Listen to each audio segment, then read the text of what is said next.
Hello. Hey, how you guys doing, man? It's Joe D, and welcome to another show. We are back and better than we ever have been previously on other shows. At least as far as we know. As far as we know, I don't know. You know what I'm saying? Today, this is Share Beer Show 576. Today is Saturday, October 24th, and welcome, man. We have Mark with us. We've got Coach. How you guys doing, man? Excellent. Very good. Very good. Excellent. I went to, rumor has it, I went to a new brewery. I don't know. I've got one single source saying that I went to a new brewery. Was it good? It was actually fantastic. Good. And I have been responsible for some of this good beer because I've delivered said equipment to said new brewery here in Phoenix. Oh, cool. And I finally had a chance to go check them out. So I have this beer from the beer shop here in Tempe, Arizona. And fantastic beers. This one happens to be their coffee brown. Oh, man. It is just a coffee malt sweetness type of oh goodness. Oh, I got this really cool tulip from them as well. So the curtain will match the curtains will match the drapes today. We are all good. And warm up beer, of course, is in my new not my new Mexican glass, but my new to me actual old Mexico glass. Spooky. All right, there you go. Happened to take a trip south of the border. I went south of the border and kind of cool. So I've got this glass. All hand blown. It's nice. That's thick. cool. I mean, that thing is thick. I like it. Holds That's what she said. yeah, baby. Holds Miller Lite quite well. Boom. So we've got. I don't know if we're even going to have a malt liquor report today. We have. We might. It might be late. Now, this is something we have to talk about, guys, because as you know, there is an SAB board. And one of the board members, and for those that don't know, part of the board is Mark, Bum, and myself. And part of the board, one of the board members just took it upon himself to take a day off. He didn't ask anybody. He just made his own executive decision and just said, "I fill out the vacation form. Come on." Yeah, and he was like, and then he kind of said, well, he switched it up, and then he was like, well, I'm not going to take the whole day off. I might be there for part of a day, maybe. What do you think about this, Mark? What's your feelings, Coach? I think he has. What do they call that? When people call forth the blue flu, I think he has the brew flu. Oh, I see what he did there. Did you see what he did there? That was pretty good. Yeah, the he is. Yeah, I don't know. It was an unexcused absence. wrong sound effect there. Yeah. So we got can you hear the sound effects? Is that okay? It was very low, very Yeah, mild. very low. Almost. Was it really? Mm-hmm. Oh. That's low. I think Bum might be borderline AWOL. Yeah, let's bring in this said person that takes his own days off, his own half days on a whim. The renegade. Yeah, Mr. Renegade. He can't even fully come in all the way. You see that? It's just a big going in circles there. If he would have read the policies and procedures manual, he would have known that he needed to file a vacation request form at least 24 hours prior. We might have to take an on the record vote here to take a zero off of said paycheck. I'll dock him. 2 zeros. Yeah, we might just have to dock him a full game check. Mhm. You know, Yeah. I mean, who do you think you are, Antonio Brown? I mean, you know what's going on here? Hey, he just got re-signed, so He did. That's why I mentioned his name. I guess Who do you sign with? he signed with the Tampa Bay Buccaneers, my friend. Oh, okay. A 1-year deal with the Tampa Bay Buccaneers, and he will be a member of that team now. I think not this week. I think next week, possibly. Right? He can't come back to week 9. Mhm. So what? This is week 7. Yeah, this is week 7, For 2 weeks. and he can't play until week 9. So, I think he has to go through like a period of COVID protocol Mhm. and so forth to make sure he's safe, or at least up to whatever standard they currently have going in the NFL, which is pretty much just make sure you have COVID, and then right? Isn't that how it goes? Hasn't there been enough people getting COVID Yeah. You had COVID? Okay, come on in. Ready? Yeah. Ready. I mean, I think that's how it works. I'm not sure. Call me crazy, but I think that's how it works. So, as the show title implies, there's been so much live concerts happening and all this sort of thing, where people are paying good money, Look at them.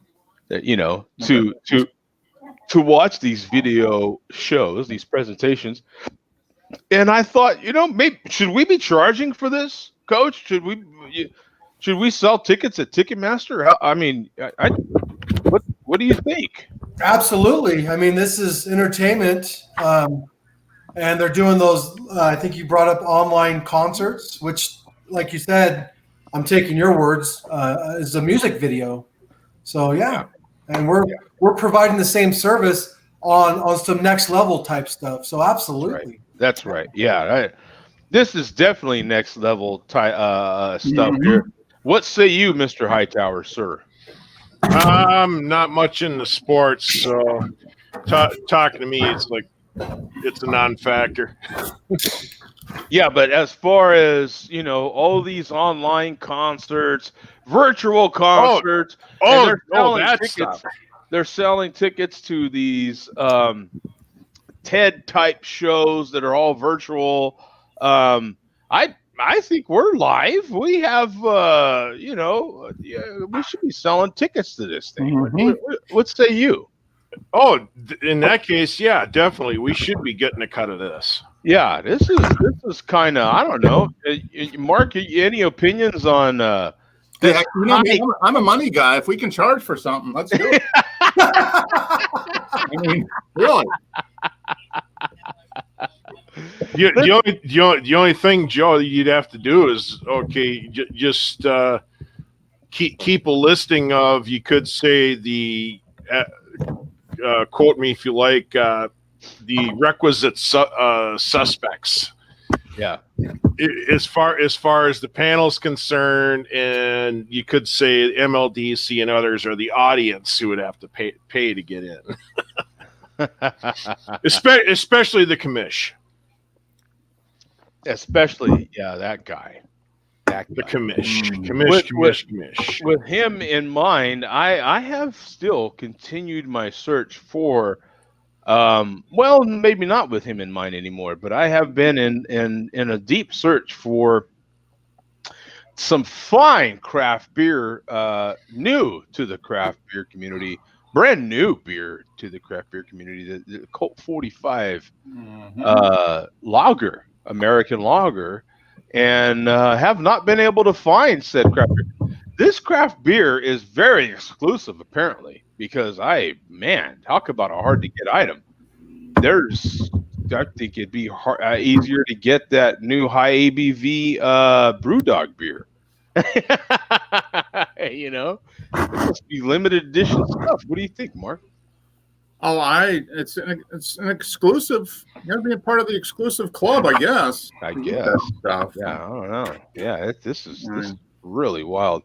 So, what are you drinking there, Coach? We'll get into something that we do quite well. What are you drinking, my friend? So I'm having, it's the Worthy Lights Out. Oh, I've had it several times, but I haven't had it for about a year. And I just went to the local store, grabbed some because I know it and I love it, and it's been a while. So yeah, nothing too fancy, but it's definitely worthy of a shout out. So Is it? It's not an imperial, is it? Is it just regular? yeah, no, it's not an imperial. At least it's not listed that way. Yeah. It shouldn't be. It's the ABV is high enough; it could be, but it's not. Mm-hmm.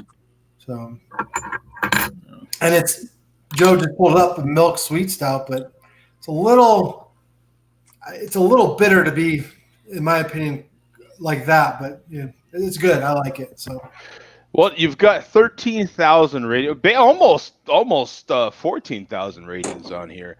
60 in the last 30 days. 7.7% ABV, 30 IBUs, and a 375 bottle cap rating. That's pretty darn good, man. Mm-hmm. A smooth, creamy, sinfully delicious stout that will satisfy your chocolate and coffee craving. At 7.7% ABV, enjoy the ride. But know when to say when. Bob's Red Mill Oats, milk sugar, and Madagascar vanilla beans added. Oh, yeah, baby. Oh, here's a great photo in here. Look at this one. So they kind of lead into it a little bit. You got to know, what the hell? The Green Bay Packer glass here. And then look at this. Oh, yeah. You almost have to play the romantic music for this. Yeah. You might have to play some Billy D. Oh, yeah. Intro music for that, man. That actually, that kind of goes with the theme of the beer. Lights out. lights out. Hey, yeah. That's perfect right there, man. Yeah. Well, sounds good, man. It sounds real good, man. And we welcome Tom back to the show. How you doing, man? I'm doing fantastic, guys. How's everybody else doing? Excellent. Excellent. Getting sleep there, Tom? A little bit. I try to sleep during the day. Try to keep up a little bit, but I'm getting it. Yeah, give us the, what are we, week 3 now? What are we? It's like 17 days. Yeah. Oh, yeah. He's that. Oh, that's right. He's that guy, huh? You know that guy. You know, when they have kids, everything's weeks. You know. Mm-hmm. Yeah. Yeah. Don't be the dad that's like, oh, my baby's 74 months. Don't be that guy. No, he's a smart guy. He's a smart man. And if she's doing days, you do days. If she's doing weeks, you do weeks too. Well, she wants to do weeks. I want to do days. So there is a little bit of conflict. Oh, no. But we already have conflict. Tell us about said controversy. I'm going to go with the weeks. Like the pictures, we clarified with the weeks. We'll go weeks. Yeah. It's a lot easier, too, because daily's a lot. Yeah. A lot. I mean, you can put the pictures away and look back at them at one point in time and just, you know what I mean, have all the dates right. But, yeah, weeks going to work for us. So that's a great update. Yeah. So heading into week 3, we have our first controversy, or one of controversy over. I like it. Yeah. This is good. We got the boxing gloves on, the bopping ones, and right yeah. Morning, you know what I mean? Yeah. Boom. That's right. So tell us what has changed since last week. Give us the Delilah update. What has changed? Any new sounds? It does the poop? Is it starting to get a little smell to it? What's the update? Where are we at in the game? A lot of diapers, a lot of pee. She's been peeing a whole lot. She's been getting more breast milk. So I guess like when the baby's getting more breast milk, they don't poop as much. Oh, I never knew.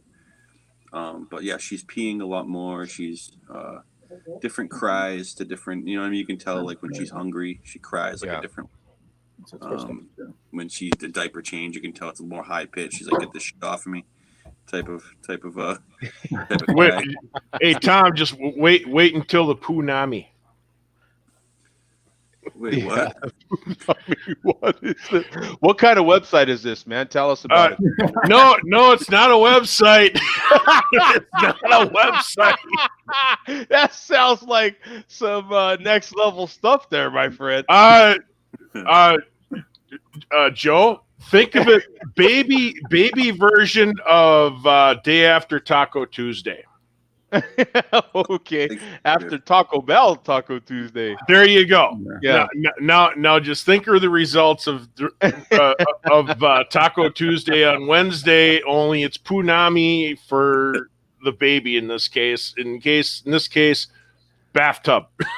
Bathtub, right? Yeah. Yeah, it gets pretty. It's more or less like an explosion in a diaper, right? Right. Well, especially if they're wearing the onesie thing, it goes basically everywhere. Yeah. Well, her umbilical cord just fell out, so it's like they had to do the silver nitrate. Okay. Hey, great. Let me stop right there. Now, culturally, do you have any particular unique thing you do with the umbilical cord as far as your particular culture goes? Is that I know these things get very, very cultural, right? Yeah. I wanted to keep the umbilical cord because I know you can for stem cell research and stuff for the future, but I was like, I didn't really, it costs a lot of money and it's like, who knows? But right. No, the umbilical cord did is cut. It was actually a pretty cool experience cutting the umbilical cord, right? You probably did the same thing, Joe, right? I didn't know, Oh, I was not there for either one of my kids' births, to tell you the truth. Oh. Honestly, yeah. I was in the service for my first daughter. I was across the pond over there serving. And then I was learning how to drive a truck when my second daughter was born. So I was there you go. living in Oklahoma at the time. Yeah. Wow. And like I tell my daughter though, my youngest, I do tell her, hey, did you miss me? You know what I'm saying? Hey, Yeah. I wasn't there. You know what I'm saying? But I don't think it affected your life tragically. You know what I'm saying? Like, if anything, all the money that I've made in said days, learning how to make this living that I'm still doing, I think has helped you greater than me. I think, so yeah, some of those decisions and you might come to those forks in the road at different types of your fatherhood. But men in general, people in general have to make these calls, difficult calls on missing something. And those are two major events in my life and in my kids' lives that I missed. I am not. If someone asks me, I won't just come out with it. But yeah, I did miss those, and that's that's the way it goes. Hey, they're healthy, then it's still here, right? So that's all that matters, right? Like I tell them, man, I don't think you know what I'm saying. If it's a problem, let me know. There ain't too many of us that are like, damn, where's that dude at? You know what I'm saying? When you come out, you're kind of a little busy doing other things. You know what I'm saying? Yeah. Yeah, they only really need the mother for the first while, anyways, right? The last mother. Yeah, you know what I'm saying? Yeah, we quickly caught up. You know what I'm saying? Yeah, we quickly caught up. Yeah, they're all good. But hey, thanks for the update, Tom. Appreciate it, man. No problem. Showtime. Learning every day. Yeah, man. That's what just enjoy it. It's fantastic. I like getting the updates from you. She's starting to hit the toys and stuff on her back, so that's pretty cool. That's what I'm wondering. Yeah. So what is she already trying to turn around, or is she on the changing table we have the buckles. Mm-hmm. I need to go wash my hands before I change her and everything. But you can tell she's trying to swing back and forth. Yeah. Mm-hmm. We have a house nurse that comes in and she's for her age, that's pretty good because when she's on her back, she's already hitting for the toys. Yeah. At 2 or 3 weeks, that's pretty early, I guess. I never knew that, but that's good to know, right? I mean, it's good to know that hitting milestones early. It means she's smart like her dad. What? I said it means she's smart like her dad. Oh, thanks, man. Man. So you are you still currently staring at her? Are you still when she's laying down sleeping? Are you still like, yeah, I made that. Eating and you're they're so relaxed and they're just eating, having a good time, and yeah, it's pretty cool. Watching baby, it's still cool to watch babies sleep. I swear, it is. It's still cool, man. All the little noises they make, and they move around, and they have their little hands, and you know what I'm saying. And then they, out of the blue, just crack this like toothless smile. You know, Like right, they're little aliens right now. You know what I'm saying? You're like, look at that little bug move, man. You know what I'm saying? Yeah, they're cool as hell. Yeah, right when Parker does sleep, like she'll get all her energy out one last time. Yeah, and then she's like, all right, I'll just fall asleep now.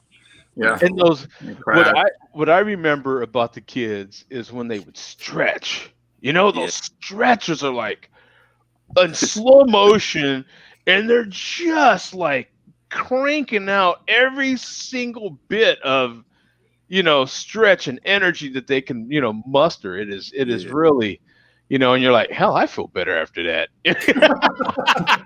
I can't even stretch that good. You know what I'm saying? Yeah. Hey, Joe, it's like you watch the baby stretch and you think, can I do that? And it's like you actually try it and you actually pull a muscle. Yeah. Yeah, you try to stretch like that, you hurt yourself. You know what I'm saying? Yeah. That's my whole point. It's like when an adult of our age tries to stretch that way, it's like, Exactly. You're gonna sound like a bowl of Rice Krispies. Let's get back into the beers there, man. Again, thanks for that update, Tom. Appreciate it, my friend. Mark, what are you having, brother? A Yingling. So you'll have one of these pretty soon. But I found you having the Hershey? Ooh, Hershey Porter. So, I've been looking for that. Damn it, Mark. yeah, it just showed up. I just saw it at the beer this week, yesterday, and it wasn't there last week. So probably Mark, I'm right just there with making you. it here. Right there Is this your first time, Mark? This is my first time. Yes. Oh man, yeah. I want to hear your description of this. It's chocolate forward. Not super sweet, but it is. You got a smell of the chocolate in it, or Yep. You Yep. know, It does smell like Hershey's. It's got that. And this is still a little cold. It's not totally warmed up, but Right. definitely some. I mean, as it warms up, it's probably going to get a little sweeter. But I've got to run down to my beer fridge. I'll be right back. How well would you compare that chocolate porter to other chocolate stouts or porters? You know, how in other words, I like Young's double chocolate. Yeah, Very good. And Samuel Smith's organic chocolate is delicious. This is good. I don't think it's quite as good. This is a little thinner. It's a little lighter bodied. It's got good flavor. It's not artificial flavor. It doesn't taste artificial. It tastes real, natural chocolate. Now someone's currently drinking all my beer, apparently. Yeah. It's good. I'm getting, and it's probably because it's cold, I'm getting just a little bit of slightly metallic, and that's probably just because it's still pretty cold. Yeah. I'm actually drinking the same beer. Oh, are you really? Yeah. So what do you think about it, Tom? I'm drinking it in the Hershey glass. Oh, one up Definitely one up me there. Yeah. What do you think of it, Tom? You like it? I actually really enjoy it. It's for a 4.7. Yeah, it's light. You get the like the buttery. You know how like the milk, when it melts in your mouth, you get that buttery milk chocolate consistency. Yep. You kind of get that. It kind of like just dries out. Mm-hmm. It kind of makes you want more. No, it's definitely. It's got a good flavor. It's not artificial flavor. Well, this is pretty cool. So how was it sold in your area? Per 6-pack, per single, and what did you pay for it? Bottles or cans? What did you pay for it, and how was it sold? 6-pack of bottles, $9.99. Yeah, literally the same exact thing. Okay. Yeah. Okay. So $10 basically for a 6-pack, which unfortunately, sadly, is normal price now. Remember, we used to be able to get a lot of craft beer for like $7-8. Now it's 10 is like the new normal now. It is. So, yep. Yeah. But you throw that. Go ahead, Tom. Go ahead. I was surprised there wasn't more money because it was like one of the like Hershey's and Yingling. Yeah, it's kind of But regular Yingling is like $7.49 for a 6-pack. You know, like Yingling Porter or Black and Tan for most of us is about $7.50. So that's a couple bucks more. That's reasonable. If it was more than this, I don't know if I'd pay more than $10 a 6-pack for. But that's becoming a new normal. It seems like $9 to $10. Real quick before I share the screen with this one, we're gonna do a cheers to Craig. Craig. Hey, big cheers to Craig, man. Good to see you tonight, my friend. No bum. As of yet, he made his own call. Yeah, he's AWOL. He's AWOL today. He you know, we do have a board here, and he is one of the board members, and he decided to take it on his own to take at least a half a day off, if not a full day off. And we have our own controversy going on here as well. So, yeah, this is really. You have to write him up, I think. Yeah, we're really upset over this. This is yeah, we're gonna have to put a letter in his file. I mean, that's the way that goes.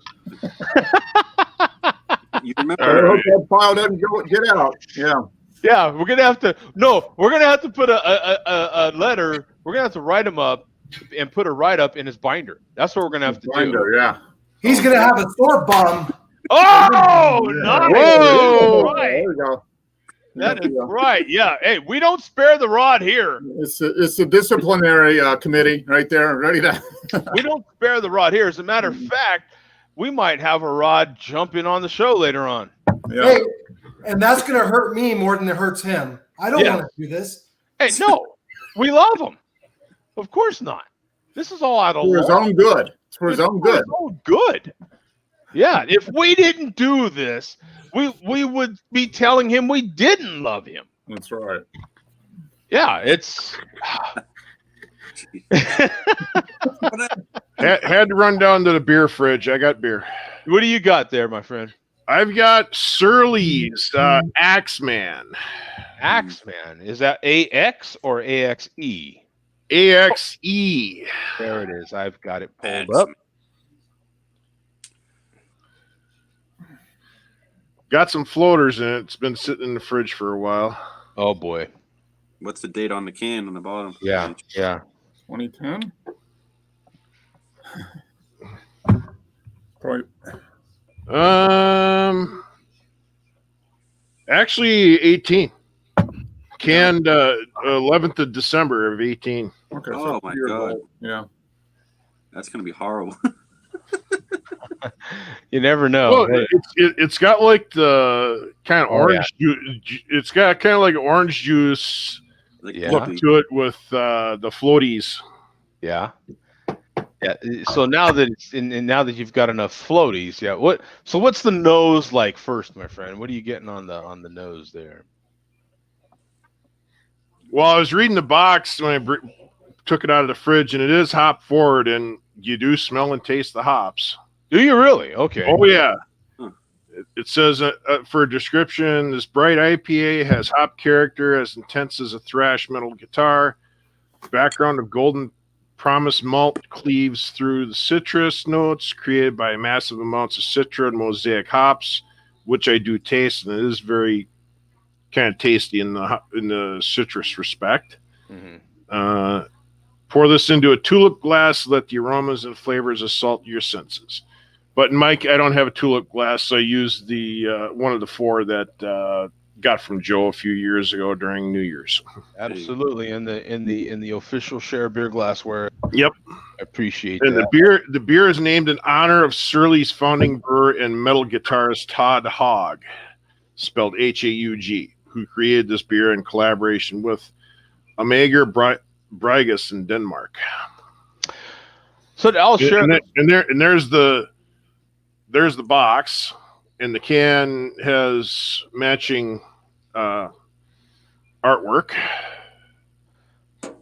Yeah, you can tell that's old now because they have changed said logos. Well, at least just the color, if anything. Mm-hmm. So you've got 202,000 ratings on here, 474 in the last 30 days. Wow, very popular beer. 7.2% ABV, 65 IBUs when fresh, and 4.15 bottle cap rating when fresh. Fresh. You have to add that part because when you age said IPA 2 years, it's probably not going to quite be 4.15. It still might be. You still might give it a 3 bottle cap rating though, maybe 3.25. But it's in collaboration with what is Amager Virus? Is that how you say that? Amager Brias. Brias. Okay. Brias. The G and H is silent. Okay. What he said. So Yep. yeah, it sounds like a fantastic beer. I'd like to get back to this description though of the Hershey beer because that is one that it really intrigues me. Of course, I can't get it yet. I'm hoping that if they do this again next year, that by that point, when Yuengling is out to the rest of the country, possibly the rest of us can have it as well. But you got 57,000 ratings on here, 13,438 in the last 30 days. This one's extremely popular, and that's only from east of the Mississippi, for Christ's sake, for the most part. 4.7% ABV, no IBUs rated, and a 3.93 bottle cap rating. That's solid. That is solid. Honestly, I think I really like it. Oh, it's tasting a lot better now. It's warmed up a little bit. That slight metallic has gone away. You get the major smoke from the twist offs. Oh man. Yeah, you know what? Yeah, twist offs give crazy smoke, didn't they? Yeah. I think now, Tom. How cold was the beer when you started drinking it? Was it relatively warm, or did you take it right out of the fridge? I took it right out of the fridge. Okay. I mean, I've had it. I had it before, relatively warm. Okay. Yeah, this has been out about half an hour, and it's getting better. It's warming up a little bit. Yeah, getting more. You literally get that buttery note, right? It's like a buttery milk chocolate. Yeah, the leftover. Yeah, that fat in your mouth after you eat that chocolate. Yeah. I'm such a man child. Anything that has Hershey's on it, I'm getting it, especially when it's paired with beer. Like, damn it. I'm so jealous of you two. Yeah, honestly, because the minute I heard about that beer, did we talk about that on the show? I feel like a couple weeks ago. Because you had it a couple weeks ago, didn't you? No, I know Bum had it. Bum had it. Yeah, that's it. Originally, this beer was just supposed to be in kegs, so I guess the pandemic pushed it to bottles. Well, okay, so isn't this not the second time they've had it, and this time they decided to bottle it? I thought they had it last year, and it was only on tap, like you said, and now this is the first time they bottled it. So pretty much when they had it on tap, you could only literally get it in that immediate area. Yeah. And now that they've bottled it, now wherever they distribute it, you can get it. Yeah. Yeah, because it says, does it say limited on it? I think it might say limited. This says no. Actually, it does not. Mine doesn't. Order with natural flavors. Well, I hope it's limited. I hope that it's limited as seasonal. I hope that it's a seasonal thing. Like I would think, yeah. I hope they continue because they've already made the announcement. So 3-4 months from now, I'm looking to finally be able to put some Yuengling in my fridge. Yeah. And hopefully they will coming into next fall do this again, and then we can all hopefully from Idaho to Georgia to Minnesota be able to enjoy Yuengling, Hershey Yuengling together. Well, Mark and Tom are more east than us three. Andrew's close, but Mark and Tom are definitely more east. So I think there's a pattern there. Yeah, well, Yuengling has a brewery in Florida. I think it's Jacksonville or Tampa. So that's probably that they supply the southeast. That brewery there, and then the one in Pottsville does probably all the northeast, I would imagine. Well, I got a friend of mine that has a cousin that lives out in New York, and there's one time they came in, they went into Superior, Wisconsin, and they brought like 12 packs of Yuengling Black and Tan with them. And I went up to my friend's place a couple of years ago, and he said he's not a beer drinker. He's more of a bourbon and Scotch guy. And so he had several cases of Yuengling Black and Tan. He's like, here you go, take one. And that's where those Yuenglings I've been drinking have coming from. I never tried the Black and Tan. I've always seen it. Maybe I don't know. Maybe I'm weird. I've never had one either. Yeah, I've seen them. Oh, do you mean the ones that already come in the can, or actually having one made at a bar? They have one that comes in, yeah. Looks just like that. Oh, okay. Yeah, no, I've not had Yuengling. Yeah. When's the last time any of you have had a true Black and Tan? 10 years. Was it Bass and what the hell is the other thing in there? Guinness. Guinness, yeah. 10 years. This new generation probably won't even know what a Black and Tan is, to be honest. Yeah. I don't hear any talk about Black and Tans or any sort of thing like that anymore. It was pretty much all the UK type beers, right? And all those nitro beers would be mixed with something. And quite often it was Bass, right? When's the last time you had a Bass? Oh, you know what? No, Bass makes excellent fish and chips. Dave and me and my lady we used to go to Dave and Buster's, and they stopped doing fish and chips. But they used to use Bass as the batter, and it was so good. Really good. What was the fish? Bass? No, I hope it was not. I hope No, not. that's a pairing. Yeah, I don't know how good actual Bass would make for fish and chips. Oh, it'd be excellent. Are you guys kidding me? It'd be excellent. Bass is great. You guys are. There's two fishermen clearly on the show. I've never eaten bass before, to be honest. Oh, that's good. Bass, walleye, perch. It can be. It's kind of. It's not real dense, so it might be tough. It's not tough, but I mean, it might not hold together real well. But it's good. You get bass is sweet. Oh yeah. Yum. Good Even stuff. sea bass is not. It's not the best, but it's not bad. Mm-hmm. Yeah. I don't know. I look for a particular texture with mine, and I just kind of like I for some people catfish ain't for everybody, right? And particular kinds of catfish ain't for everybody. Yeah. And to me that's always like I've had plenty of bass in my time, but I'm like, I don't know if I'd want it necessarily. I don't, compared to your traditional. Traditional is what, cod? Is that what they use? Yeah. I think cod. Yeah, with the nice, dense kind of meat, real fleshy fish that holds. Yep, cod's normally what they would use for like fish and chips. That holds the batter good. It's nice and yeah.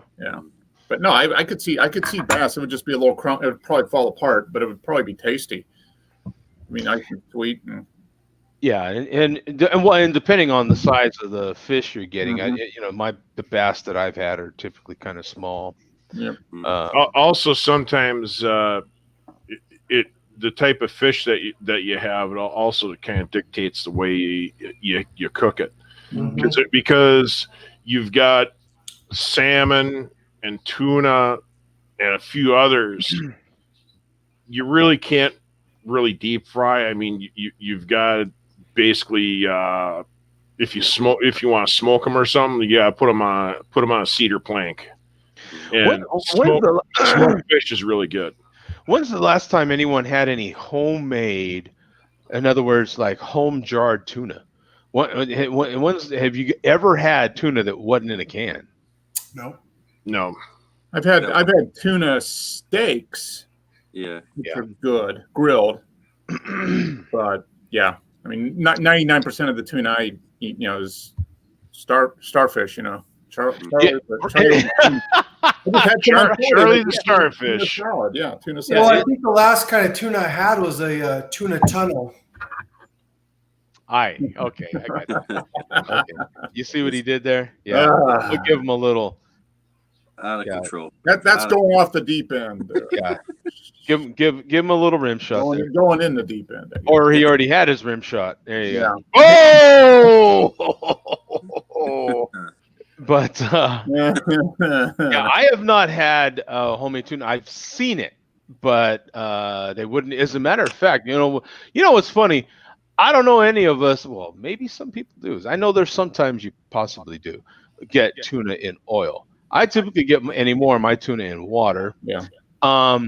But it's funny because the jarred tuna that I saw was a completely different color, and it was in oil. And the description of it was fantastic. I mean, just the look of it and everything was so different. Yeah. And just like anything else that you might get that's homemade, right? Like it's always a little better. I was just kind of curious because tuna is one of those items that I think we've all had. And I think that possibly the only one that's on the show that might have had some actual homemade jarred tuna might be Neary, and he's probably turning in his sleep right now because I am about to crack open this coffee brown. And there's going to be good smoke come out of this crowler. Let's see. Let's see if we can get some good smoke. Dude, I had this nitroed yesterday. Oh my God, it was flipping. And I forgot I had this a couple times before. So when I went to Untapped to log it, I was like, oh, I'll be damned, I've had this. Did you give it a different rating or the same rating? I gave it about the same rating, yeah. Okay. So I liked it. Okay. I happen to have it at my favorite barbecue place here in Phoenix. So I had fantastic barbecue with this fantastic new Brewery's beer that had opened up at the time. So here we go, man. Cracking this one up. Oh, this top is hard, baby. Cool. That's what she said. Oh! I saw. That's also what she said. Where's the beer towel? I saw beer flying. There was beer flying. And I'm pouring this in a proper tulip. Here we go. Look at that, baby. Oh, yeah. I gotta get a beer selfie because I've got proper glassware. Yeah. And bum if he were here. Now you're not gonna know that it's proper glassware because look, because the lettering they put on it is black. Gone, yeah. And so it's gone. You're not gonna know. The only people that would know this is proper glassware are the people that sell the damn glass. But that's about it. But great dark color. I mean, all these beers are gonna look about the same, right? Your porters, your stouts, all these dark beers are pretty much, if they're made correctly, all going to look very similar, right? Other than that, you might get like more of a Dr. Pepper type of, like Coach's beer right now. You might get that little bit of a Dr. Pepper type of look on some of the edges, and that's about all you can get. But this one here, oh my God, the coffee that you get off of this mixed with chocolate notes is just so nice. It is. And there's that nice malty sweetness in there, nice bready malty sweetness that's also in there. This brown, I love browns, and browns are one of those styles we've talked about it. You don't necessarily write home to mama about it. Dear mama, I just had the best damn, you know what I'm saying? But this one you would. This is solid, man. Here we go. Yeah, it's a good. Brown can be very plain. I mean, tasty, but plain. But it's a good chassis. You can do a lot of stuff with it. Yeah, absolutely. You can add a lot of options. You can option it out. That's right. Yeah, her or Loretta. You know what I'm saying? Yeah. So yeah. Loretta's got a damn good chassis. Just saying. Is that too new to be on Untapped? Hey, there he is. Now we have. I hope he's not planning on paying for his night out with the money he's getting from the share beer because you got docked pay, bum. That's right. That's right. He's on his phone. We can't. You're muted. If you can unmute yourself. It's kind of getting sporadic. Yeah. Wi-Fi. Bum must be out on the town, huh? Yeah, he's out at a brewery right now. Yeah. President Joe, is he facing suspension? I mean, what? He actually, he will be getting disciplined. We are still in the investigation process. We have the SAB shows investigative team all over this actually right now. And according to sources, yeah, there could be some possible discipline. So what said discipline might be, we have no idea, but it's pending. Yeah, it is pending. Yes. So yeah, he might have to, just like Antonio Brown, might have to serve a certain kind of suspension. Yeah. Well, don't trade him. Don't trade him. We're no. The trade discussions have been, talked about. There's been a lot of rumors, and according to what source you listen to, we have sources, but according to whatever source you want to believe, there have been talks, but or at least the rumors of a trade. I mean, this is an egregious violation, but it's not that bad yet. Yeah, I just hope he learns his lesson from that. Yeah, we're hoping that gets back on Team SAB.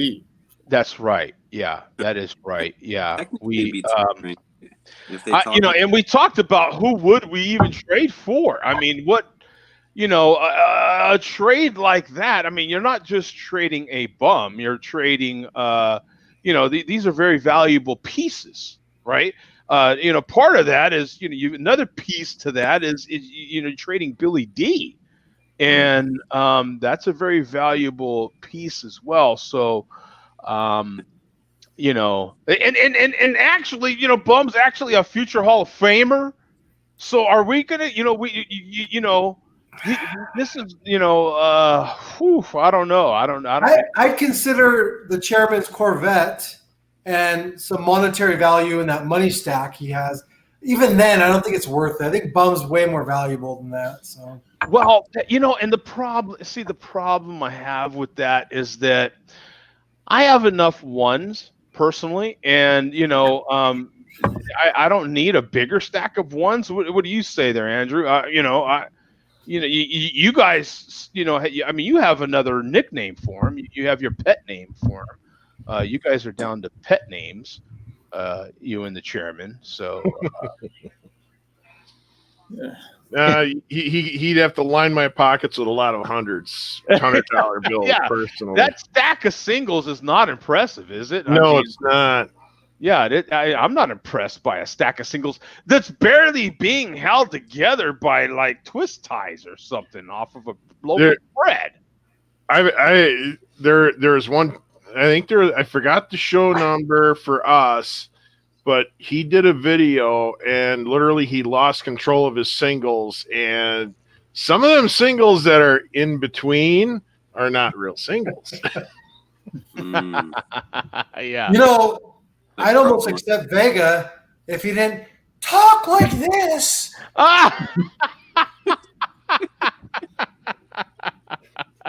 If he didn't talk like he was punched in the groin or something, is that what you're saying? No, I think what Coach is trying to imply is that if Vega sounds like he had his nuts forcefully removed. Okay.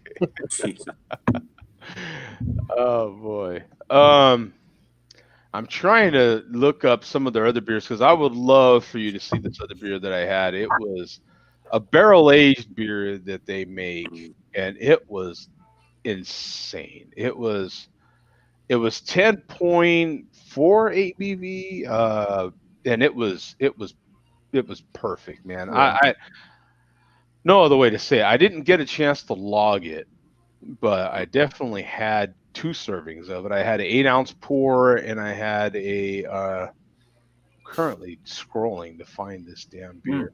I had an 8-ounce pour and another 4-ounce pour, and it's just phenomenal, man. No charge.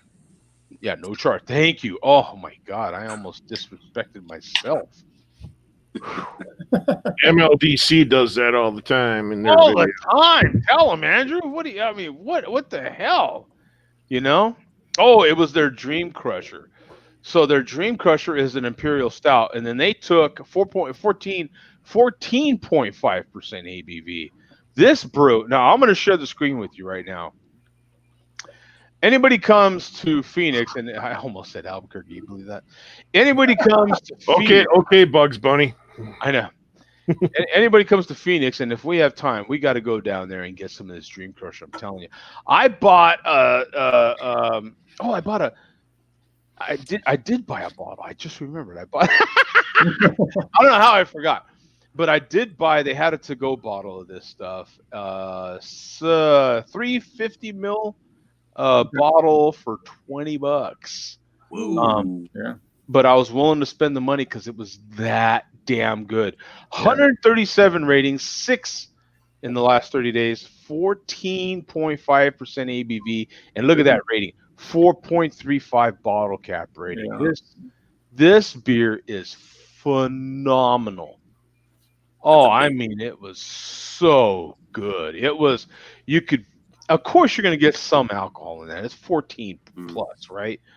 But it was like, oh my God, it just had that perfect amount of sweetness and that really nice amount of chocolate and caramel and everything. Oh my God, it's just, that creaminess a little bit. And it was very rich. It was very rich, so I couldn't just chug it. I mean, it definitely forced you, and you're not sipping it because of the alcohol. You're sipping it because it's literally that well done, that rich. It's to me an after dinner drink. Yeah. It's that after dinner, if you had a cigar or whatever if you're having cheesecake, whatever you're having afterwards, it's gonna go with that.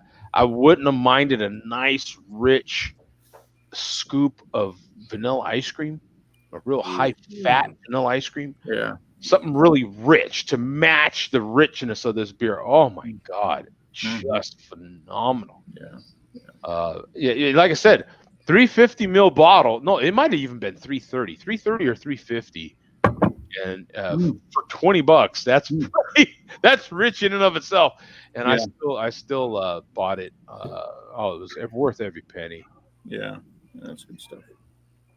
Yeah, phenomenal brew, it really was. I had 2 pours of it yesterday. It was, oh God, this is phenomenal stuff.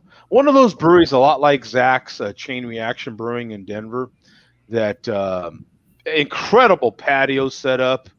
I mean, nice big spacious patio, lots of lights hanging everywhere, and food trucks. They do that whole thing because they barely serve anything there. They have like some popcorn and that sort of thing, but they invite you. They probably just have popcorn and nachos there, if that. Not even nachos. Yeah, they had like beef jerky, and they had some. Basically, you're not going there to eat. You're going there to have some good beers. And there was people getting DoorDash and Uber Eats and stuff there, and they have some food trucks. That's the way to do it, man, because setting up a kitchen is so expensive. So if you can just come up with good arrangements with food truck vendors to show up like Zach does. I mean, he has a regular rotating schedule, and so you get all the benefits in the kitchen with an ever-changing menu without any of the headaches. I've been going now to some restaurants, right, and to some breweries. I absolutely love the virtual menu. I love it. They have a QR code either when you walk in or one that they can put on your table like they would a menu back in the day, meaning a few months ago. And you scan the QR code and boom, there's your menu. If you're in a brewery, it will sometimes go to Untapped and show you the menu in Untapped, or if not, it just kind of shows you in a web page their menu. But I like it. Yeah, any of you guys been out to restaurants or any of that sort of thing and had the whole virtual menu? I actually prefer it. Yeah, because if they update it, you're getting the current stuff.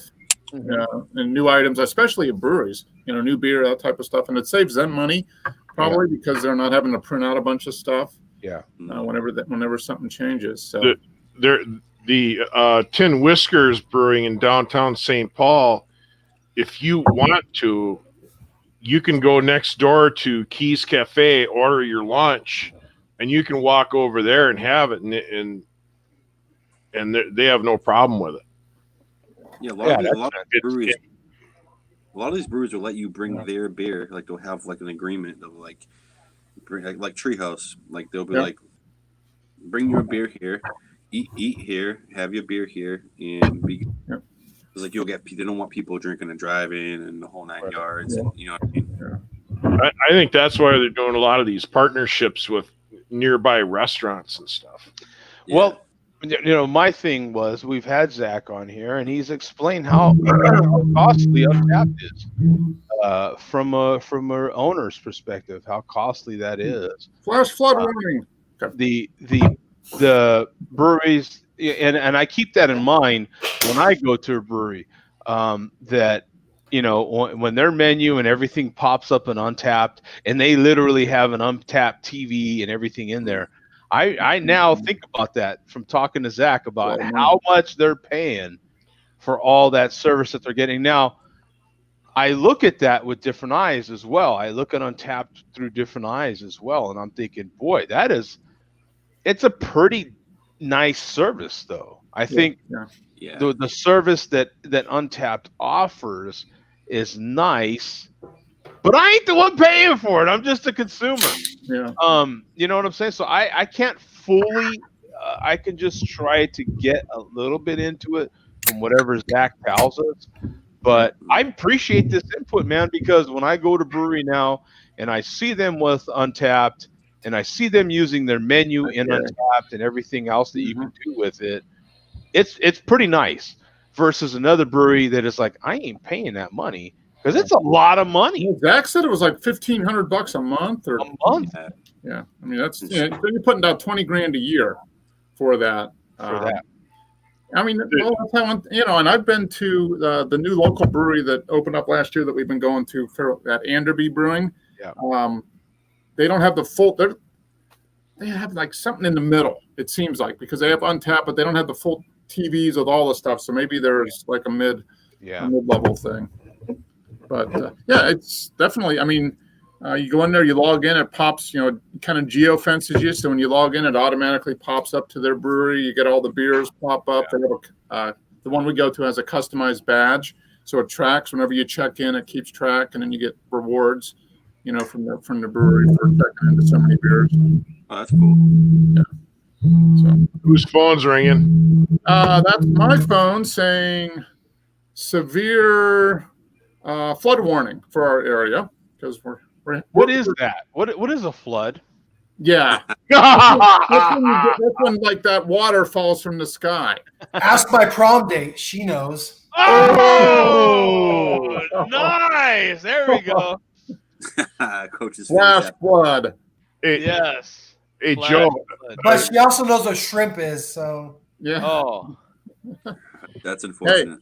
Hey, nothing wrong with that. Yeah. Hey, Joe, on the Untapped thing that Zach's got, being that we're getting input from Zach, being that he's the brewery owner, one of the brewery owners, and we're being the consumer, it's like we're getting kind of, you could say, both sides. We're getting some, you could say, a backstory to why he's got the Untapped thing going, and it gives us more knowledge as a consumer. He doesn't have the Untapped thing going, because he says, I ain't paying $1,500 a month for exactly. I mean, he does. But he does a really good job of social media marketing. I mean, that's essentially what you're paying for with the. I mean, you're getting some of that additional social media marketing that they do. But I mean, Zach does a fantastic job. I mean, there's always stuff posting up on Instagram and Facebook, and he's always doing stuff. Now we've got Vega in here discussing terms with us. We'll give you guys P. Glenn, Moeller, and Shady for nothing. Oh, Jesus, that one. Wow. I guess we know where they stand in the MLDC.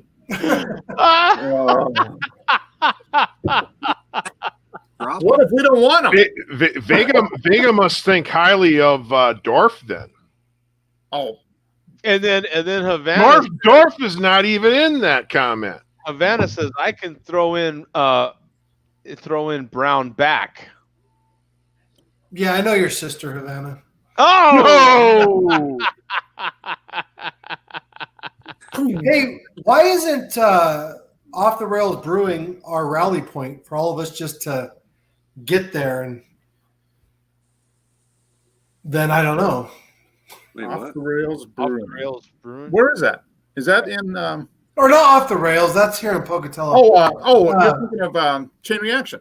Yeah, Chain Reaction. Yeah, Jesus. I mean You that guys- would be.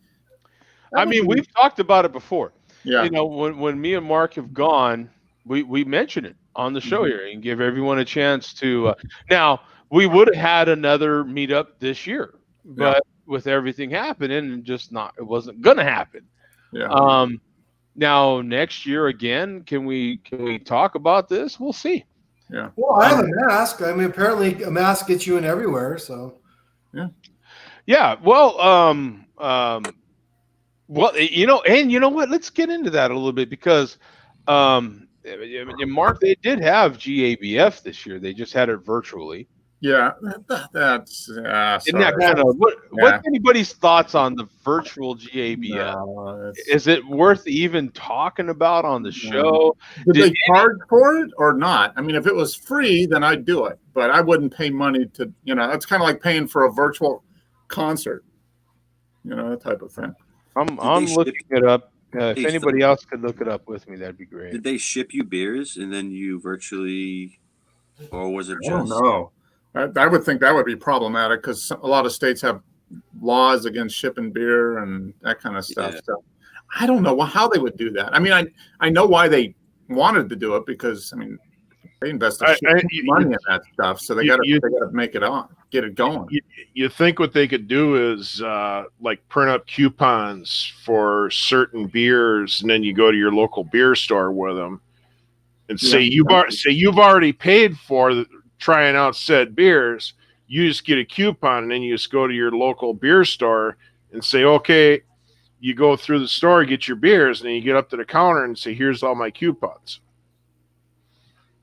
Oh, they're gonna love that. Well, they could do it with more of the breweries than the stores. That would have to be the individual breweries, I would think, would do it because most of the GABF is kind of one-off stuff anyway. So here it is from their website. Okay. And this is Great American Beer Festival 2020 will be America's largest virtual beer event of the year. How much? Right. Yeah. How exactly? So it said it would be open to the public. Here's the schedule if you want. Ticket info. GABF passports are available for $20 here. So what do you Passport holders will have exclusive access to deals and participating festival breweries nationwide. In addition to online content during the virtual festival. So that's the deal. You pay $20 and you get coupons to go to the breweries in your area and get special beers. Yeah. Oh. So what? Yeah. I mean, that's how lame is this? Yeah. I mean, what else? They're trying to do something. They're trying to make, trying to save something, but no, it actually kind of sounds like Yeah, I mean, this just passed. You're talking October 16th? Yeah. 17th? Well, it was October 1st through the 18th. So it was last weekend. I mean, this was a week ago it was going on, yeah. Right, yeah, because I'm starting to see all the awards. They actually still had awards, and some of the breweries are putting out their awards that they won. Yeah, I'm wondering how proud of these awards are you really? How they probably still because for every GABF the breweries ship the beers to Denver and then they get assembled the judges and so they probably did that. The thing they couldn't do is everybody rushing into the convention center and chugging beer like we did. Yeah. But they could still do the awards. Yeah, I mean they could still ship the beer and judge it, I'm sure. But yeah, I mean it's sad, but yeah, I mean they're trying to. I mean, how many coupons do you actually get? You know what I mean? Oh, And it must be yeah, that's a thing, and it all depends where you live, how many breweries in your area participate. You know, that's a challenge. That's for sure. I mean, I'm pretty sure we all have like within 30, 40 miles, a couple breweries. You know what I mean? Yeah. At least. Yeah. I just. Yeah. Not here, Tom. You'd be surprised. Idaho's terrible Well, compared to like open land out there, right?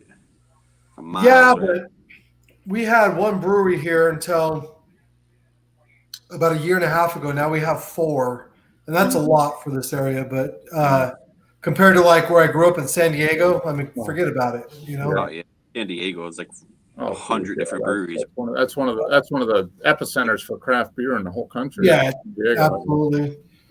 I haven't crunched the numbers or checked the interwebs for Minnesota, but I think last time I did, Minnesota as a whole, it had roughly 250, 300 breweries statewide, and I think at least 30 or 40 of them are here in the metro area. And that's typical, in my opinion. I'm not even sure how many in Mass. I mean, when I went down to Arizona, I was shocked at how many there was, but they're kind of like in these mini mall settings. They're new, they're cool, but they're like in these. It's hard to explain. They weren't their own little thing. They're like part of a mini mall. Yeah. If that even makes sense. They like take a space up in a strip mall. Yeah. Yeah. Yeah. It's like the brewery is right next to the nail salon. You know? Yeah. Exactly. Which is okay. Yeah. But maybe Joe can elaborate. I don't know. When you're going to the bathroom, you gotta walk. We have one in Rhode Island. When you go to the bathroom, you walk past all the tankers and everything, and like you go to the bathroom. It's kind of like a small little nook, right? Mm-hmm. Same kind of thing you were saying. Well, that's what most of the breweries that are opening are just the little nano breweries where they just have a couple barrel system and they brew and then they have tasting room and that's it.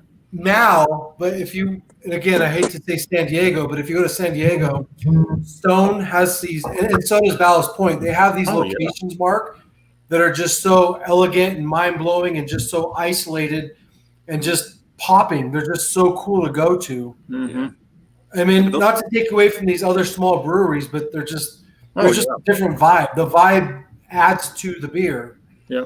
Oh yeah. No, I mean, yes, Stone definitely has the resources to. I mean, yeah, that's cool. I mean, New Belgium does that. Mm-hmm.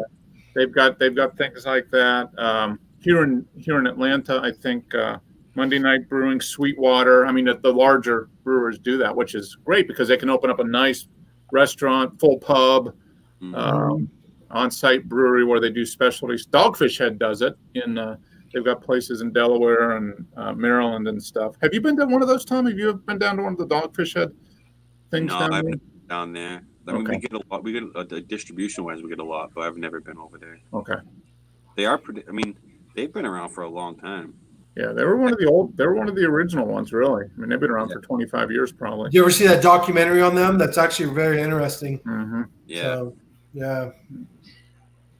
They did I forget what show it was, but like every week they would go to a different brewery. It was like 5-6 years ago, 7 years. They would go to a different brewery and they would talk to each brewer and like figure out their story and everything.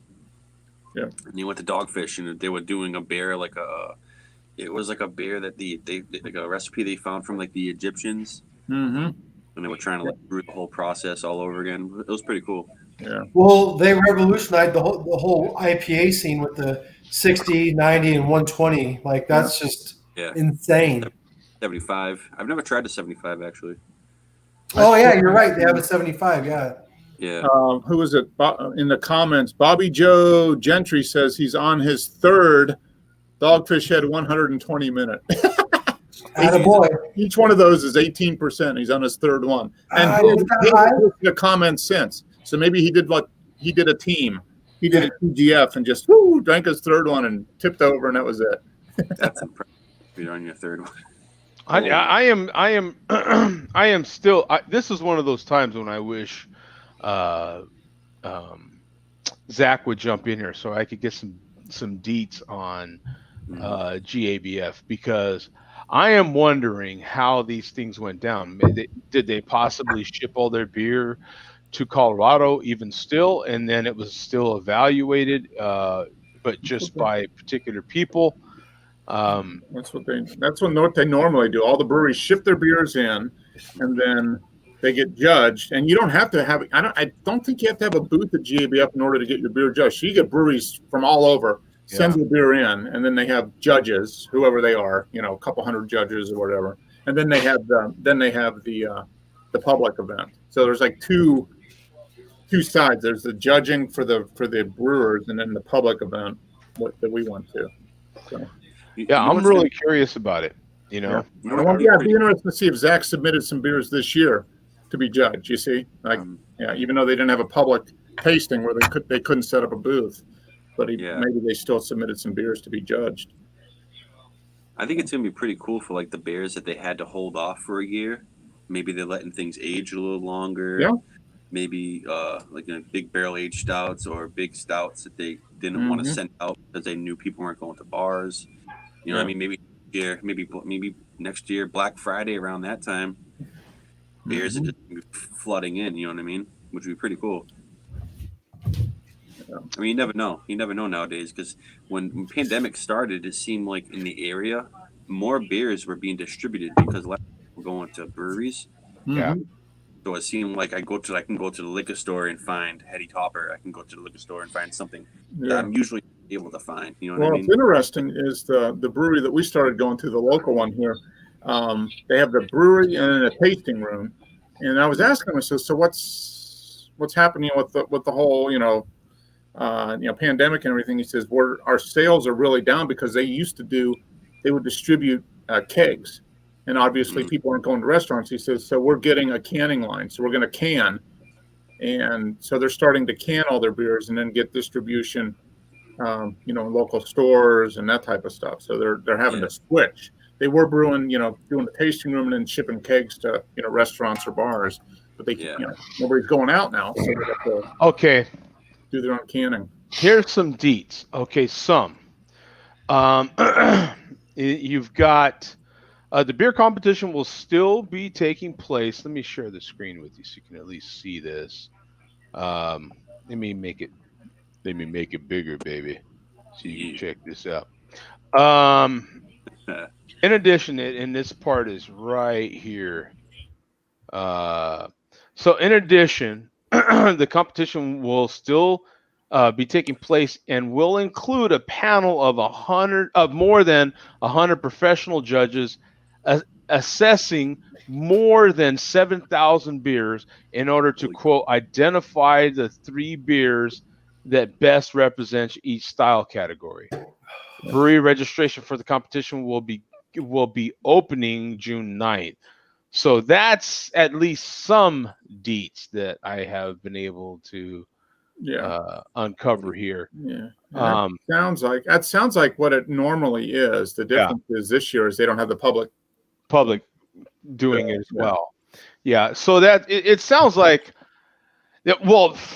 because they said in the beginning of the press release it was going 100% virtual. Mm-hmm. So I guess what they did was they sat down, thought about it, and were like, you know what? At the end of the day, we have all these breweries sending us all this beer anyway. Mm-hmm. So we'll continue to do that. If you wanted to evaluate it, we can still do everything. It's just we're not going to have. I think what they said earlier is like 60,000. Yeah, 62,000 attendees. Yeah. Wow. So and at $20 a pop, $25, $30 a pop. That's quite a bit of revenue. How much were the tickets? Were our tickets like $35? Is that what they were? I'm trying to remember. I honestly forget. More than that, they were like $60, I think. Okay. So I honestly forget, but probably more money because there's no employees they have to pay. All the employees around. Well, the cost is less because they don't have to rent out the convention center. I mean, that was the whole. I mean, they had to rent out all that convention center, plus all the all the other goodies to go with labor to set up and tear down and all that stuff. That's why the tickets were $60. Yeah. But yeah. And so just with that nugget of information that we have, they pretty much was business as usual. They just didn't have 62,000 in attendance to for it all. So is it really compromised? Is it really you know what I'm saying? Is a 2020 gold medal? I think it's still kind of. Oh, it's still the same because it's went through the same process as any other gold medal. The people that go into the convention center and taste the beer don't judge. It's everybody all the brewers sending the beer, and then they have the judges pick the gold medal winners. So that's the same. That sounds like that's exactly the same. It's just nobody's getting to go and go to the convention center and taste a bunch of beer. It still doesn't. You know what's funny is if and I'm going to reference sports, I'll reference the NBA. The Lakers. I am a Laker fan. Lakers won the championship. It doesn't feel the same. It doesn't feel. It doesn't have that same feeling. Now, baseball, if the Dodgers win, it's still not quite the same, but it will feel more. It'll feel at least a little better. They played, some better games. I don't know. It just has a different feel to it, but it's still not quite the same level as normal. Yeah. GABF, it has a slightly better feel than the sports do. You guys, if you were to see that you would happen to walk into a brewery and they were a bronze medal, and they're like, hey, we won a bronze medal this year for this beer. Yeah. I think you're still pretty encouraged to drink that beer. Oh yeah. No, I mean, I would be. I think a bronze medal in 2020 is the same as a bronze medal in 2019. I think sounds like it went through the exact same process. The only difference is this year they just didn't have the public tasting. All the judging is still the same. So gold medal, you won a gold medal. Yeah. I think let's say it's 2022, and they're like, hey, we in 2020 we won a medal for this GABF. I think you're like, hell yeah, man, let me try it. Yep. Versus if someone's wearing a Lakers shirt, hey, we won the 2020 NBA title. You're like, seriously, really? No, I think you're right. I think a GABF medal is 99.9% the same this year as it was last year. The NBA championship is maybe 70% the same as it was last year. I don't know. Some people would argue that it's even tougher because you were in a bubble, whatever, right? But we all kind of feel like it just doesn't quite have the same weight. Not the same number of. How many games did they end up playing? Regular season games, like 50, maybe instead of 80, something like that. Yeah, I think it was games, and that's a big difference. I like baseball. I mean, it's still going to end up being, if the Dodgers win, it will be a World Series, but they will have only played like 60 games plus the playoffs. So is that the same as 162 games? No. Well, no. See, I'm a prick. I'm a big prick. I'm a coach. Second place is the first loser. Okay. Team Cobra Kai. Don't ever forget. We're not Miyagi. We're Cobra Kai. Okay.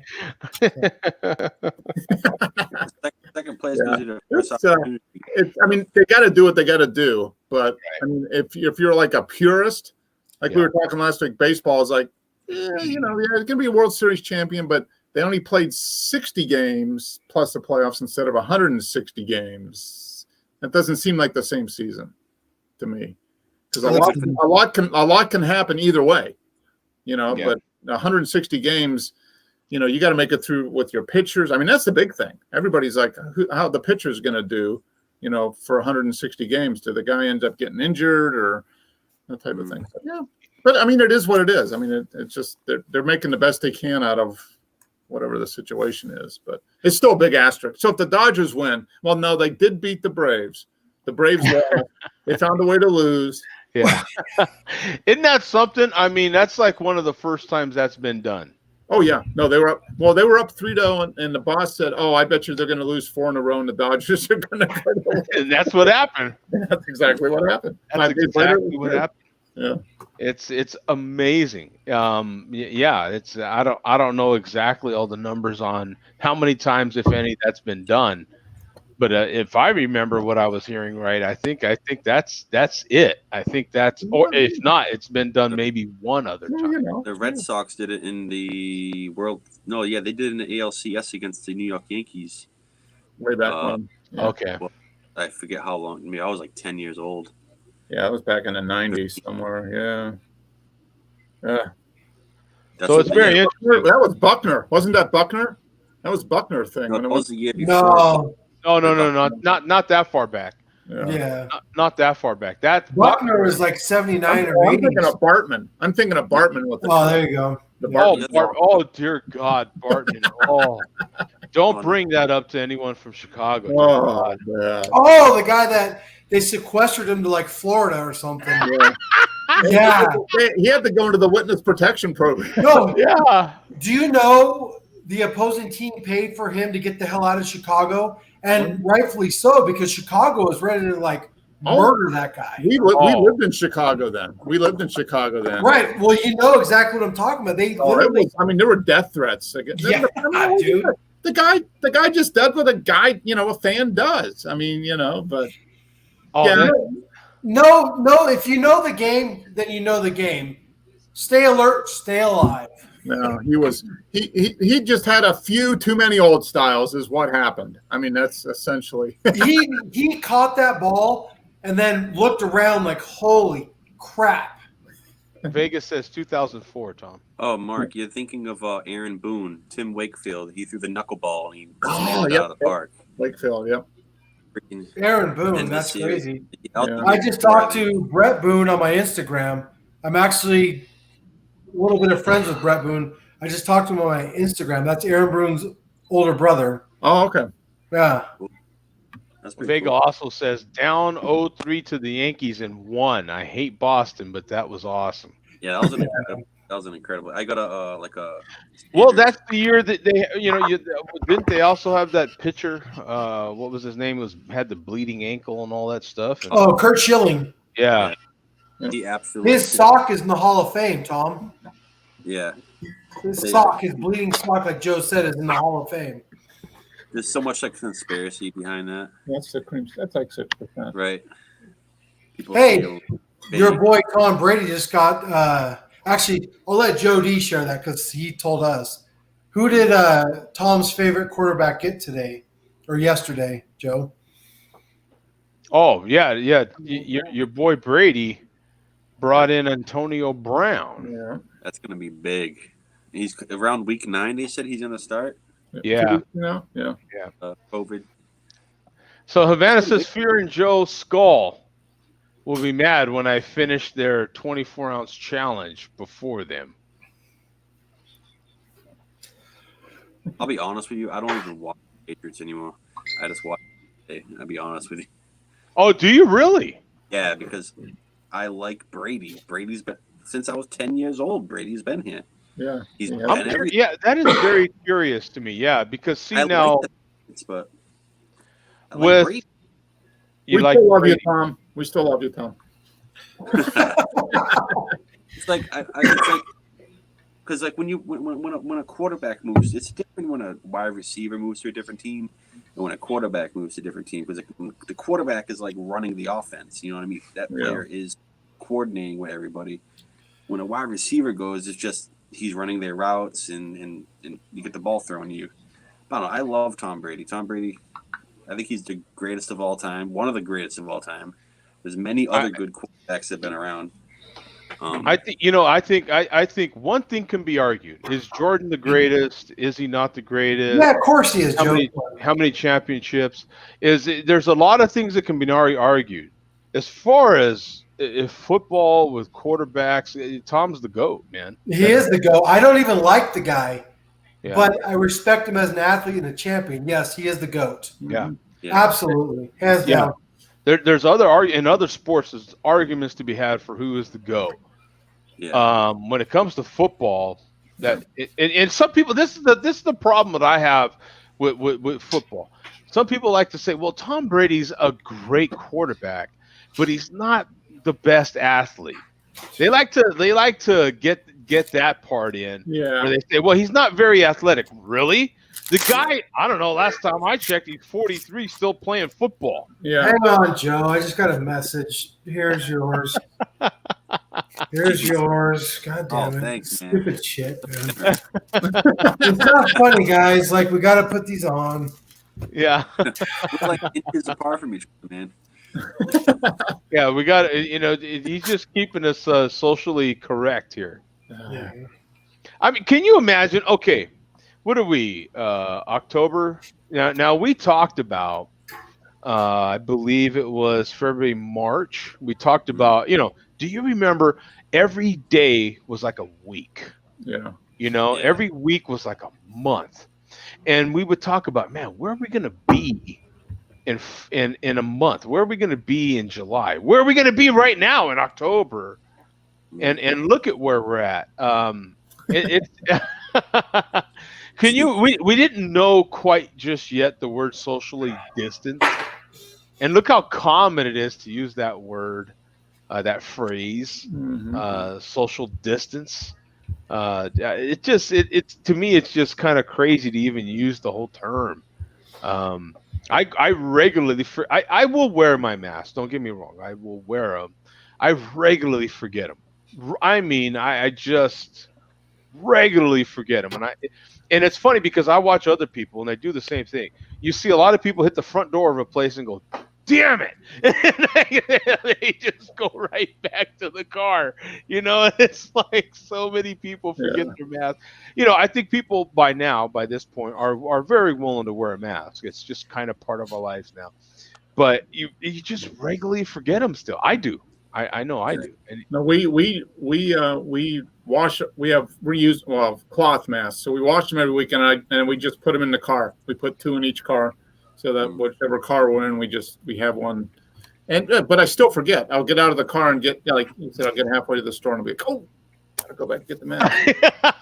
Yeah, dude. I'll have them in my vehicle, but you park, you get down, because whatever reason. And you, oh Jesus, oh man, and I see other people doing the exact same thing. I've even almost been at the front door of a place, and me and another lady were like, oh, and we both turned around, and you know what I'm saying? It's like, damn it, it was kind of funny. That was kind of a funny moment, but it's hot out too, man, because your face gets warm. Like you're in humid conditions, your face feels warm, and it's just nasty. Now, can I talk about, numbers are starting to go up in a lot of our areas, and how do you feel about this now? You take even 6 months ago when numbers were going up, it was kind of still a scary thing. We were talking about, boy, when that second wave hits, you remember how all that talk was going on, and we're well into second wave time frame. Maybe this is the second wave. How do you feel about these sort of things now? Is it as big a threat to you personally? Do you feel as insecure or scared about it as you did even 6 months ago? I would like to answer first. Yeah, absolutely. 20 seconds here. I would normally joke about it, but I lived it. As you guys know, you did. I thought it was funny at first, and then I'm in the hospital with pneumonia, severe pneumonia, and I checked myself in because I just couldn't breathe, and I was coughing like a son of a gun. And I was working down in Vegas, and that's my story. So people say that thing's not real. I don't know. I remember talking to you guys and saying this thing's very real, take it serious. I almost want to reiterate that now, but I don't know. I mean, next person, I don't know. Yeah, well, it's real. It's real. Yeah. It's 100% real, and it's going to be with us until we have a vaccine and everybody's been vaccinated. I mean, of all the people that have had it so far, it's still less than 10% of the population. Mm-hmm. So we still got 80-90% of the people that haven't had it. Now, whether they have a bad reaction or not, who knows? But there's still most of us.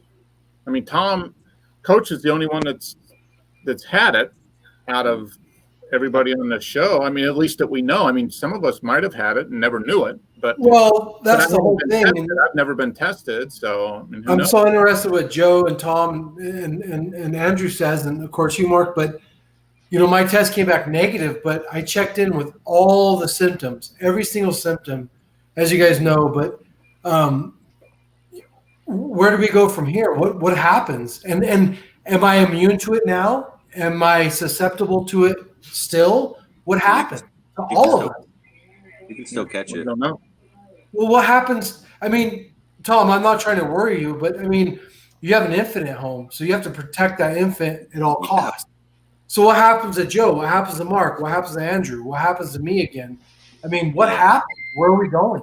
What the hell is going on? With that, I have a comment from the chat. We wore a mask when it wasn't cool. Malt liquor wins again. Jesus, that's true.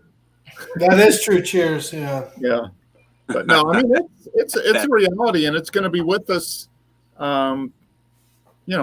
It's going to be with us forever, probably. I mean, if people get vaccinated, maybe that'll probably stop it for a while. But how long does the immunity last? We don't know. Yeah. I mean, will it end up being like the flu? I mean, the flu changes every year, so that's why there's always a new flu shot every year, because it morphs and changes. They're saying that this coronavirus is similar to that. They're already seeing it change a little bit. So whatever vaccine they're coming up with now will be effective, but it's not going to maybe be 100% effective because the virus has changed a little bit. Yeah. So it's one of those things where I don't think we have to be afraid of it, but you just have to be aware of it and pay attention to what's going on. I think the tolerance level is what's happening. I am getting people now. No big hidden secret. I live in Arizona, and this is a red effing state. Okay, I don't think I have to I don't think I'm blowing anyone's mind by telling them this, right? What? You're kidding me. Right? So there is a lot of Trump supporters here. I ain't one of them, so don't be thinking I'm one of them. But all that set aside, there's a lot of people that are saying after November 3rd, this thing's going away. Mm-hmm. Yeah, right. I'm hearing that. It doesn't matter. The virus doesn't give a shit where you are at. I'm hearing this though. This is people believe that, and that you're whatever you believe is the reality. Yeah, that's true. Right, and so that with that frame of mind, we've got 2 more weeks of this. We have 10 days until November. 10 days. Yeah. 10 days from now will be November 4th. And to me, that is the scary part of this. Yeah. Right. We've got people that literally believe that November 3rd, this is it. November 4th, you're gonna wake up and there's no virus. This thing's gone. It was all a political thing. Right? I'm seriously hearing this in my area. Yeah. Now, do I believe it? Hell no. What are you after? Okay, November 4th, cancer's cured. What are you kidding me? You know what I'm saying? Give me a break, kids. No, there's no more alcoholism. You know what I'm saying? What are you talking about, Joe? But that's what people honestly believe. No, here's the deal. Sorry to interrupt, Tom. Absolutely. 20 seconds again. I was in Vegas working. I like to go out and party. I'm a family man. I go out and party. I do both, whatever. I had a freaking cough. It wouldn't go away on a Tuesday. That Saturday, I went to the hospital because I couldn't breathe. They admitted me for 5 to 6 days after that. Joe knows, Mark knows, Bum knows. A lot of other people know, but those guys know a little bit more than others. And I won't share the details, but it was a very real thing. I got caught up in a Henderson hospital in Las Vegas, Nevada with this damn thing. And I was like, this isn't even real. But I had flown to San Diego the week before. I had partied on the strip the week before. I had just been exposed to way more people than anyone else has. So I don't know, guys, debate it or not, but I believe it's real. No, Yeah. It's 100% real.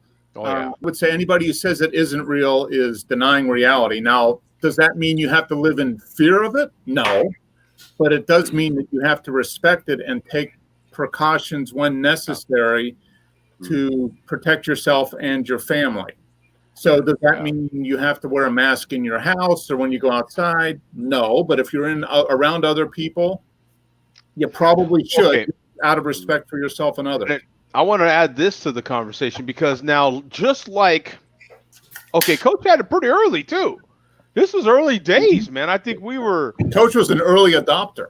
He was an early adopter. You are an early adopter, Coach. Look at you. Well, it was like late March, early April, I think. Look at you, Mr. Trendy. Yeah, Mr. Trendy always got to be ahead of the curve. Yeah, that's right. You know. Well, that was so fun too. Remember those?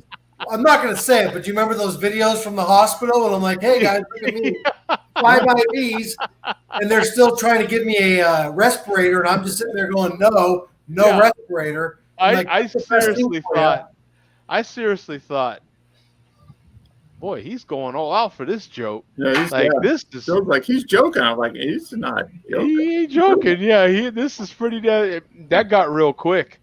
But in any case, I just want to add this to the conversation because if you remember, back in February and March, when they still do compare this thing pretty heavily to the flu. How many of us last year or any previous year or month or whatever, however far you want to go back, had ever known anybody that died from the flu? I don't know anybody. I don't know anybody that knew anybody died from the flu. Yeah, and the numbers that they had on people that had died from the flu, the regular flu, were off the charts, man. Yeah. You were talking about thousands of people every year that died from the flu. Yeah, it's normally like 30 to 50,000 people a year die from the flu. I had no effing clue, right? Now, with that in mind, right, this virus ain't quite the death sentence that it was earlier in the year. Now, mind you, I had a cousin die from this stuff. I had a cousin literally die from this virus. So is it real? You ain't going to convince me that it's not real. But is it the death sentence that even, killed my cousin just a few months back?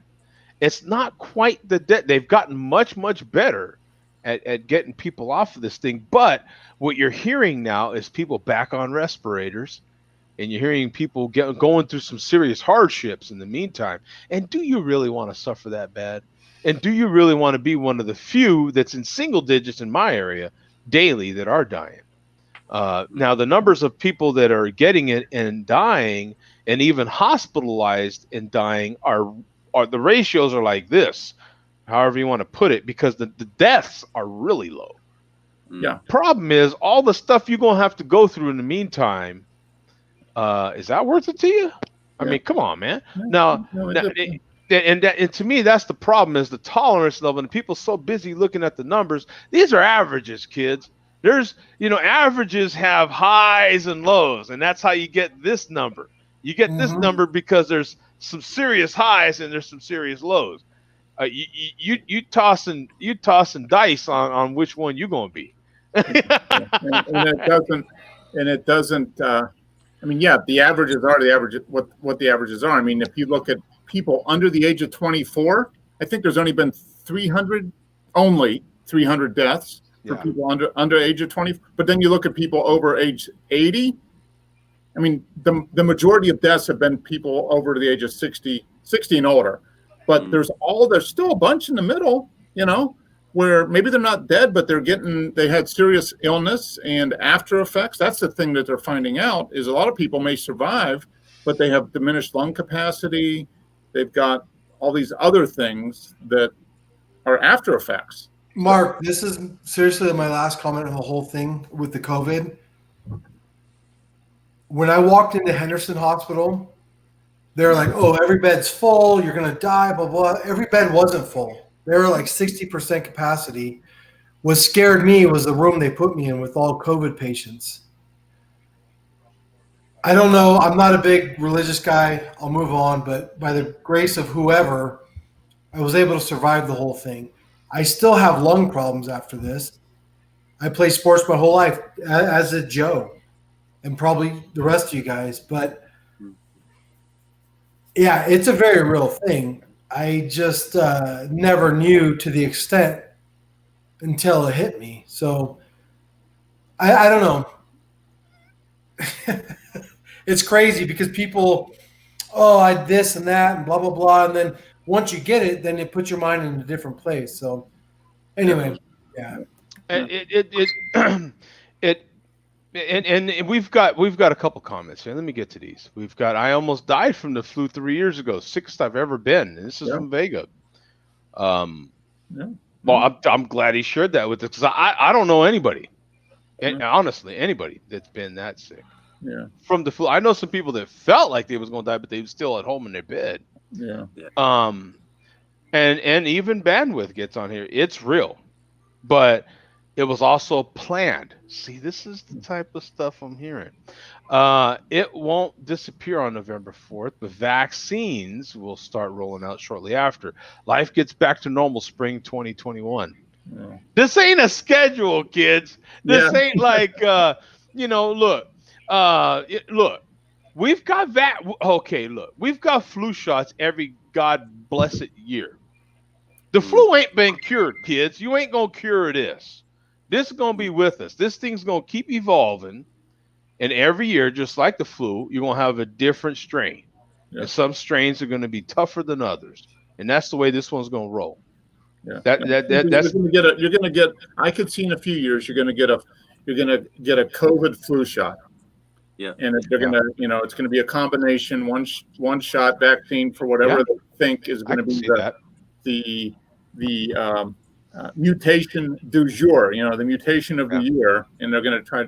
They have to guess it. Like for the flu, they try to figure out what's going to be the next twist coming up, and they develop a vaccine based on that. So, and that's just it. See, just like the flu, we have numbers some years that skyrocket because they guess wrong on the flu shot. Yeah. Because last year's flu was a light one and this year's flu is a strong one. And so you got the flu shot, but you still got sicker than hell. Yeah. You know what I'm saying? But yeah, you got sick, but you took the flu shot and you got sick, but if you didn't have the flu shot, would you have been really sick? Who knows? I'm curious. Now we've got 5 of us in the room now. How many of us get a regular flu shot every year? Every year for the last 10 years, I have. Ever since I was like 44, 45. So, Tom, flu shot? No, do you want to share or not? I was offered at the hospital for both of us. I've never taken it. My opinion, it changes every year, like you're saying, and they can never. It's hard to stay on top of it. Yeah, but they get about 80. They get 80 to 90% of it right. So, and Andrew, just talking the regular flu, just talking your standard flu shot. Regular flu shot. Last time I got one, I was 21, working 2 jobs, and literally, I was sicker than a dog for the week after I got that flu shot. Since then, haven't gotten it since. And I refuse to get it for that exact reason. And also, to touch on what everyone else has been saying, is the strain of the flu shot I'm going to be getting this year going to match the strain of the flu that's going to be out, or is it going to be another flavor? And therefore, the flu shot you get at your local pharmacy is going to be null and void. Yeah. I have not. I don't get a flu shot. I've never. Since my early 20s, I've never gotten a flu shot since then. That's been over 30 years ago. I've never gotten a shot for pneumonia. The only other type of shot I have gotten was tetanus, and that's about it. Yeah, bandwidth actually says something I kind of agree with. We live with. This is a new reality. This is it. This one ain't going away. Yeah. We haven't cured. There's things that we can cure, and we have cured with shots, right? With some kind of vaccine, and we have cured a lot of diseases. But flus, colds are still with us. We still, I get colds. We haven't been able to cure that. You can't cure allergies. These things, and as we know, you can go quite a bit of your life without an allergy, and the next thing you know, you hit a particular age, time of your life, and or a living situation, and you find out you're allergic to something, and that little vulnerability starts giving you another vulnerability to something else. This virus is another part of our reality, our evolution as human beings here on this planet Earth. This is what happens. Unfortunately, disease is a part of our history. This is what happens with human beings. Oh yeah, no, we're never going to get rid of it. That's just part of what it is. So. Here's the thing, guys. Let me put another spin on this. We've got record homeless across the U.S. and Amish in various states. Amish. Yeah, let's talk about the Amish. No reports of COVID in either the homeless or the Amish. Guess why? Social distance, right? Nope.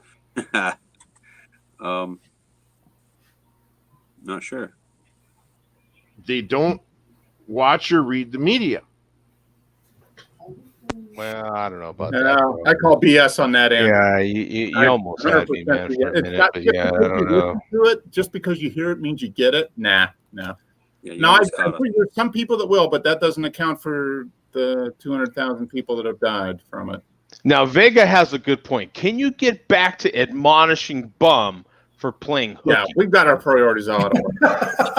Thank you for getting us back on the rails, Vega. Yeah, I think, Bum. Now, at this point, Mark, he's pretty much missed the whole show because I'm ready. This one's over. I'm taking 10 zeros off his check next week. 10.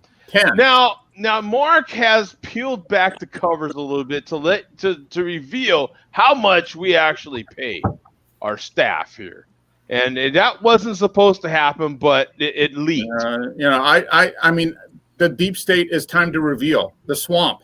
Yes, I'm part of the deep state here. We pay very well on this show, very, very well. And we will take 10 zeros off your check. Joe, thank you for making TV. Zeros right now. I'm up to 23 right now. Well, Joe just got me this new. It's only 65 inches, but thank you, Joe. Yeah, you're very welcome, my friend. Absolutely. You're like Howard Stern of the Share Beer Show. Like, Howard Stern. Oh, wow. I've never been compared to Howard Stern before. Wow. What do you mean? You're the boss. I am Howard Stern without all the 500 million in my account. Other than that, you are Howard. I have the same amount of zeros. I just don't have something in front of it. Well, I mean that's all of us. I mean I got 23 zeros. There's nothing in front of the zero. That's kind of bull crap because I went to sit on his couch one time and he goes, "What are you doing?" I said, "What are you doing?" He says, "That's Italian leather. You go sit over there." That's right. And he moved. Yeah. And I moved. Well, did I have a choice? Yeah. So please don't ban me. Yeah, Bum. We will have. Well, we have to do it on the record, I think, because these things have to be done on the record. So we'll have to have some sort of public. We've got to have public shaming. I mean, I think that's basically public shaming. Tom, should we have him on here and should we title show 577 as shame? Shame. Yeah. Shame. No. He's a witch. He sinks. He's a witch. There you go. Either way. No, I think he can make up for it. He just has to have a hell of a malt liquor report next week. Oh my God, it's got to be a hell of a the malt liquor report. And I would bet there's some motivation. The motivation behind Vega's comment is that there was something juicy in this this week's report, and it didn't get out there. Yeah. You know? Well, he needs to be fined for talking to Vega before us. Do we need an alternate malt liquor reporter? Do we need to put another person on staff? Well, Yes, we do need Tom to do the. Yes, Tom. Yeah. So what do you have for this week, Tom? What do you have for us this week, Tom? Tom's just going to delegate to Delilah. That's his daughter's going to do the malt liquor report. That's right. Go poop in the diaper for you. There you go. That's going to be the whole malt liquor report. Here's the diaper. Yeah, that's actually very appropriate because Delilah, we can just reveal Delilah's diaper, and that can be a regular Here's the segment. malt liquor report. Here is your malt liquor alternative malt liquor report. And yes, that Delilah, diaper looks like Colt 45. Yes, this week's diaper looks like Mickey's. Yes. Next week's diaper looks like Hurricane. Yeah. And according to said color, and because sometimes Delilah's diaper, I'm sure, will look like a bottle of Mickey's. It'll look green, and sometimes it will look a little more golden, and eventually it will look, like other stuff. And so that's, Delilah's malt liquor report. Joe, you ever hear a word called mierda? Yes. Mierda. What does it mean? And chorro. Chorro and mierda. Yeah. We can definitely, that's so when Bum gets on here next week, we'll have to do some sort of shame, right? Yeah. I think he'll be up for it. He will recognize the error of his ways and repent over the next week. Yeah. I mean, even malt liquor was voicing their disdain for his absence. Or Joe, sometimes you know how like when you take away something and the demand gets higher. That's true. Demand. That a man throws out the great news. Now, see, the problem, Tom, is that you're giving us away here a little bit. We took, it was part of the marketing of the show.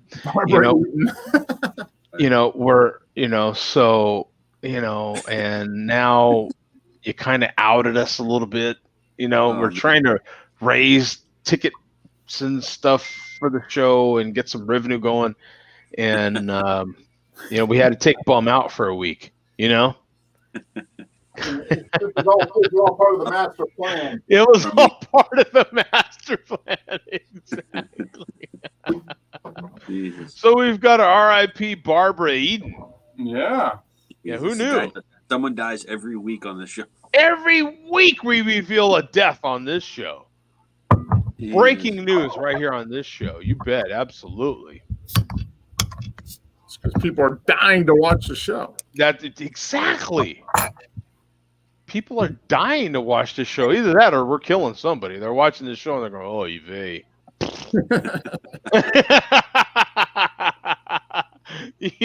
We should have a share of beer. We should have a craft beer, a CBC priest on this show, and possibly last rites. Hey, I have two roots on my head. Supposedly, I'm supposed to be a priest. I can hold the Bible. Oh, really? Oh, yeah. There you go. I read a couple passages of something. Right? Yeah, absolutely. Oh, there we go. We've got Bum. We've got a picture of the Bum. Oh, look at him! Look at him go. Hey, see he's here, guys. Look at that guy. Hey, Bum, give me a description of the beer you're having. That's about right there. That's about right. Hey, that was a real... Whoa, Joe, I can't talk right now. But I'll surely get back to you. Let me check my binder. Jesus. Yeah.